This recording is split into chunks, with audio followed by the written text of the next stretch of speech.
ফের ফারাক্কা থানার সাফল্য 142 বোতল ফেন্সিডিল সহ গ্রেপ্তার 3 যুবক। আপনাদের আরো একবার জানিয়ে রাখি, ফের 142 বোতল ফেন্সিডিল সহ গ্রেপ্তার 3 যুবক।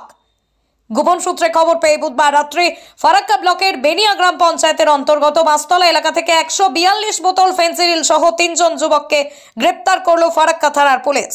বলাই চলে সাফল্য ফারাক্কা থানার পুলিশের। আপনাদের জানিয়ে রাখি আরো একবার, 142 বোতল ফেন্সিডিল সহ ধৃত 3।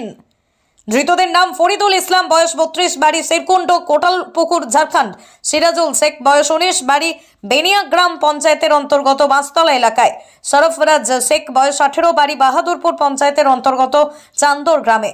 বৃহস্পতিবার সকালেই 14 দিনের রিমান্ডে জঙ্গিপুর আদালতে পাঠায় ফারাক্কা থানার পুলিশ। এদের সঙ্গে আর কারা জড়িত আছে তা তদন্ত করে দেখছে পুলিশ।